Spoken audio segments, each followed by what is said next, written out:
Namaste, good evening. This is Dr. Aparna. I am an Ayurvedic Neuro-Psychotherapist, a passionate Ayurveda and psychotherapy, neuroscience, Bhagavad-Gita infopreneur. I have voiced my pursuit as global neuro mind Veda. So, today we are going to discuss about all these wild from past week. I've been hearing about this 90-hour work week controversy, which actually arose from the comments made by L&T chairman S N Subrahmanyan, suggesting employees should work up to 90 hours per week, so including Sundays, to maintain competitiveness. And he also gave the reason of nation building. So I am here to express my views. People were asking me to talk about it because I am a mental health professional, and please talk about it, please talk about it. I was kind of avoiding the topic, but today I'm here to express my views. So I say, as a medical mental health practitioner and a medical practitioner, we have worked n number of most of the people who study md residents. They have worked almost 70 hours, 48 to 70 hours at a stretch, and 24 hours is the very normal for them. But I would say this overworking, what happens is, when any human, it could be the overworking, what happens, it hampers physical health and mental health, and it has detrimental effects.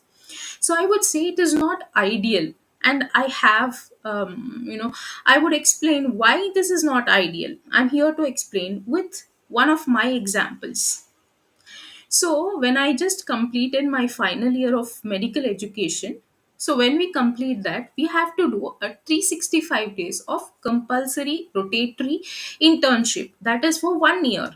We have to do it, and I was posted for in a this thing government hospital to do that, because I am a student of government hospital, so we were posted to government hospital. So there was a lot of exposure. And the incident which I'm talking about is when I was posted to obstetrics and gynecology, which is a very busy department, and in the government hospital. So what happened was, that day usually we work till, it is said that we have to work from 8 a.m. to 4 p.m. every day for 365 days. We had no leave in the internship except for Sundays. So what happened was, that day when I came usually as to at 8 a.m. and was supposed to leave by 4 p.m., the gynecologist I was working with, the obstetrician, told me, today you have to do at least 24 hours to 36 hours. She didn't tell me exactly, she just told me it could stretch from 24 hours to 36 hours. But what happened was, it extended up to 40 hours. So what we did was, this was my first time doing that long. So I had previously done 24-hour shifts, but 36 hours or 40 hours were the first time I was doing. What we did was, if there were so many cases of normal deliveries in the morning, we completed rounds, we did the normal deliveries. We I was at the normal deliveries section in the government hospital, and then we went to, and we operated some cases, but there were 6 or 7 cases lined up at night as well, because there were pre planned for cesarean section. Some emergency cases came in, so there were 7 cases at night, C section. So what we did was, we began it, the obstetrician began it, I was just assisting her, I was learning. So it began from night 8:30 p.m. till it extended up to 1:30 a.m. midnight. So what happened was, see, when it came to an end at 1:30 a.m., the consultant told me that you go to the ward, you just complete the procedural notes and the case sheet of these 7 cases, and what you do is, you go to, you take rest for 1 or 2 hours, and then come back sharp at 8 a.m. in the morning. And she said that to me, and she went to the doctor's room to take rest at 1:30. What happened was, I came to the ward. I came to the ward just to complete these 7 cases which we had operated at night. So I asked the sister for to give me the case files. She brought me, you will not believe, she brought me a pile of, like, it was not even it was all full, and the table was full with the files. There were 28 files which needed to be completed, like writing the case history, writing the normal delivery notes, episiotomy and all. So I asked, "What is this? I asked you only for 7 files, and you're giving me a pile of 28 files which were not fitting the table." I had to tell her to remove half of the files and keep it on the floor. So what she said was, "These many births have happened today under the doctor you are working." So there were 28 births that happened in a span of like 12 to 13 hours, for one doctor, because there were five to six gynecologists and obstetricians. They were taking up cases, and the OPD of today was the OPD of the doctor I was working with. So I started writing without, believe me, without having enough food. I had bought only one dabba, which finished in the afternoon, and after the OT, I had only an idli, which did not fill me up, and I was completely exhausted with only tiny amount of food. And then I started writing the case sheets from 1:30 a.m. till 7:30 a.m. I have written continuously, and still there was one or two case sheets remaining. Continuously I've written, and the doctor told me to take rest for an hour or two, take a nap for an hour or two, which did not happen. And morning I was just shivering. My pen got over and I had to borrow sister's pen. Her pen got over. I was writing and writing. I had never written so much. I've never written so much in the examinations as well, because it used to be 3 or 3.5 hours exams. So, what happened is, I was completely exhausted. By the time we went for rounds, and by the time,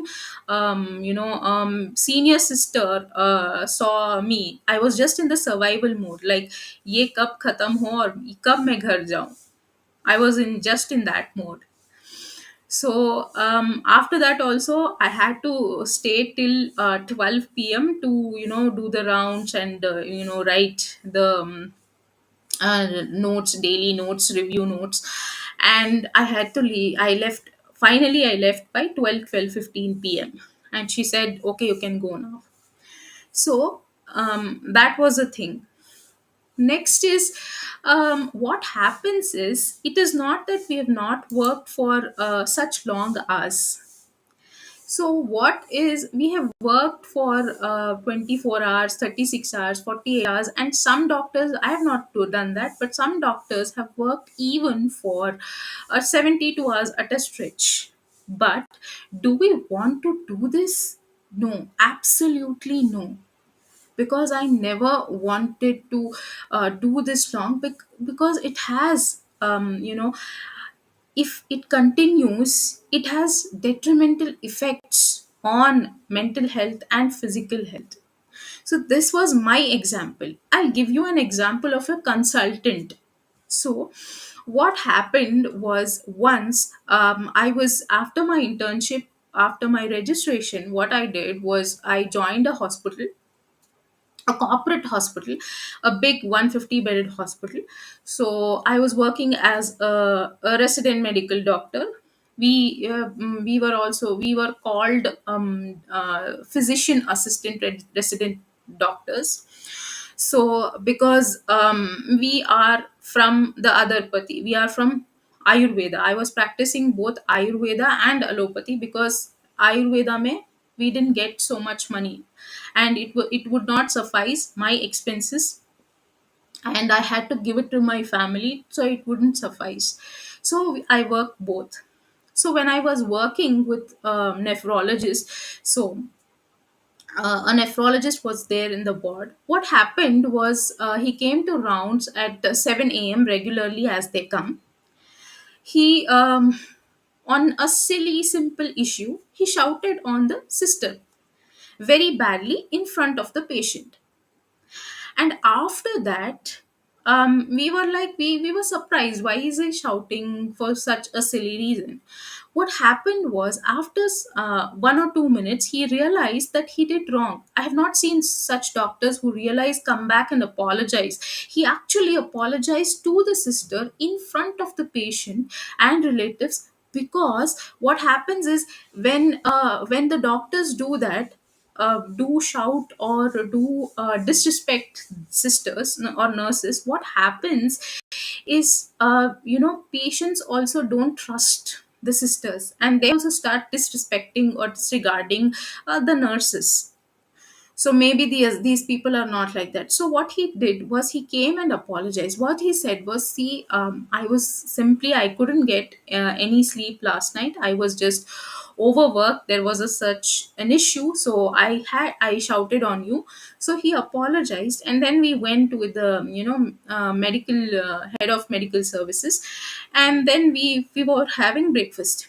He explained, like, to us. He was talking to, absolutely, he was talking to head of medical services, his friend, so, who was supposed to be a doctor, and his friend, he was telling her. Then I what had happened was, he yesterday he came, he did a shift. He is a famous nephrologist, and he has done many of the kidney transplant. What happened was, he promised his wife and children to, he'll come back early, and he will, at 8 p.m. there was some issue, something going on in their house or school event. So until he reached home from clinic, it was already 12:30. He couldn't go on time. He went 5 or 6 hours late, and his wife was handling everything all alone. She is also full time working, and she was handling everything. So they had an argument. So what happened was, that argument and that restlessness, it led to, the frustration and his mental health, not being, he was not so very sound at that moment. He's a very famous doctor. He has done many renal implants. So my point is that it is very important to have a family time, to spend time with your, what he said, don't stare at your spouses. You have to spend time with your spouses and your children and family, and, you know um also get good rest. Only then your mental health is could be, will be at its peak. Physical health and mental health at its peak, it is not that. And also, after reaching so late, he got 2 or 3 calls, which were, in middle of the nights at 3 a.m. and 5 a.m., and again he had to come at 7 a.m.